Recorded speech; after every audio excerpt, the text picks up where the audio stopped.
सर्वविकार संपन्न है, सब प्रकार का विकार होता है। जन्म होता है, स्थिति होता है, वर्धन होता है, अपक्षय होता है, परिणाम होता है और नष्ट होता है।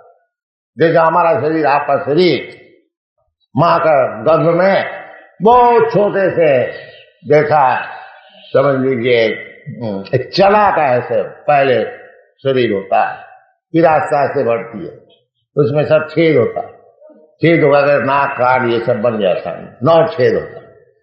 फिर वो शरीर बढ़ता है, बढ़ते बढ़ते बढ़ते जब पूरा हो जाते हैं तब माँ का गर्भ से निकल आता है, फिर अपना काम शुरू हो जाता है। तो ये जो शरीर है, भौतिक शरीर, ये जन्म हुआ, फिर आस्ते आस्ते बढ़ता है, जन्म वृद्धि और स्थिति, कुछ दिन रहेगा, 20, 50, 100 ज्यादा से ज्यादा स्थिति और परिणाम, इससे बच्चा तो बहुत कुछ पैदा होगा, परिणाम, फिर अपक्षय, बुढ़ापे आ जाएंगे, क्षय होगा, क्षय होते होते एक दिन खत्म। ये शरीर का, पांचों भौतिक शरीर का ये नियम है। चाहे अपना शरीर लीजिए, चाहे हाथी का शरीर लीजिए, चाहे जगत का शरीर लीजिए, ये सब चीज एक ही नियम से जन्म, स्थिति, परिणाम, वृद्धि, अपक्षय, नाम। परंतु जीवात्मा जो है अविनाशी तू तद्विद्धि, वो अविनाशी, ये मूर्ख लोग नहीं समझता। वो समझता है कि शरीर नाश हो गया, सब नाश हो गया, अब कुछ नहीं, सब खत्म हो। नहीं, सब खत्म नहीं होता। जीवात्मा ना वो फिर अलग शरीर लेता है अपना कर्म का अनुसार। ये मूर्ख लोग नहीं समझता, और समझना कोई मुश्किल भी नहीं है। भगवान कहते हैं, इसको समझा रहे हैं कि देहिनस्मिन् यथा देहि कौमारं यौवनं जरा तथा देहांतरं प्राप्ति धीर सत्वनमयी। ये समझ में कोई देर नहीं लगता है। ये देहिनस्मिन् यथा देहि, ये शरीर में, ये जो हमारा शरीर है, आपका शरीर है, हाँ, पहले बहुत छोटा था, हाँ, फिर वो छोटा शरीर थोड़ा और कुछ बढ़ गया, कुछ और बढ़ गया, बालक का शरीर हो गया, फिर शरीर तो पलट गया।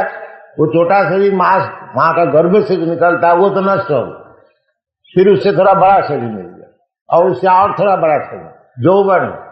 उसी प्रकार मुझको तो ठीक ठीक मालूम है जो देखो कि मैं माँ का गोद में ऐसी छोटी शरीर में लेटा रहता था, हमको ख्याल, तो मैं जो हमारा ख्याल है, मैं नित्य वस्तु है, शरीर पलट गया। इसी प्रकार ये शरीर पलट जाएगा, मैं रह जाऊंगा, इसमें समझ में क्या देव होता है। भगवान यही समझा रहे हैं, देहिनस्मिन् यथा देहि कौमारं यौवनं जरा तथा देहांतरं प्राप्ति। जैसे इसी जीवन में अनेक देह परिवर्तन होता है, इसी प्रकार ये शरीर परिवर्तन हो जाने से मैं नष्ट नहीं होता।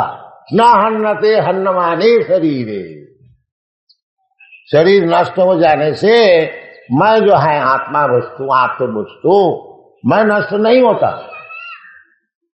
कि आजकल भौतिक सभ्यता में वो ये सब जानते भी नहीं, और जानने के लिए कुछ प्रयत्न भी नहीं करता है, और कोई अगर उसको समझाया जाए तो हंसी उड़ाते। ऐसा मूर्ख हो गया, वो क्या भगवत भजन करे, क्या तपस्या करेंगे, या उसको ज्ञान तो है ही नहीं।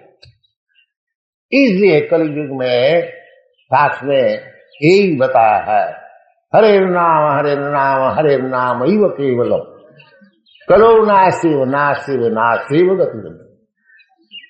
जो दिमाग तो कलयुग में बहुत ही खराब है, मंद्या सुमंद मत। ये लोग समझते हैं हमारा दिमाग खूब बड़ी है, हम मोटर गाड़ी बना लें।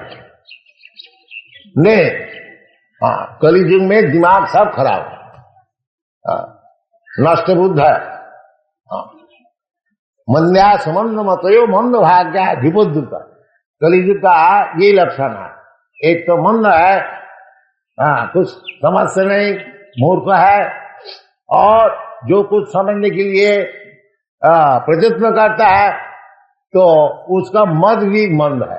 वो एक मत निकाल दिया, देखो जी, मट्टी से ही चेतन पैदा। अरे मट्टी से चेतन पैदा होता है तो लेबोरेटरी में क्यों नहीं बनाते? एक चींटी तो बनाओ मट्टी से चेतन। बाकी अपना जिद करेंगे, बड़े बड़े सब डार्विन थ्योरी और ये थ्योरी से बड़े बड़े पाश्चात्य सब तथाकथित से विद्वान है, एक नंबर से मूर्ख है। ये मट्टी से चेतन बनाने को चाहते हैं, ये संभव है नहीं, चेतन वस्तु अलग है।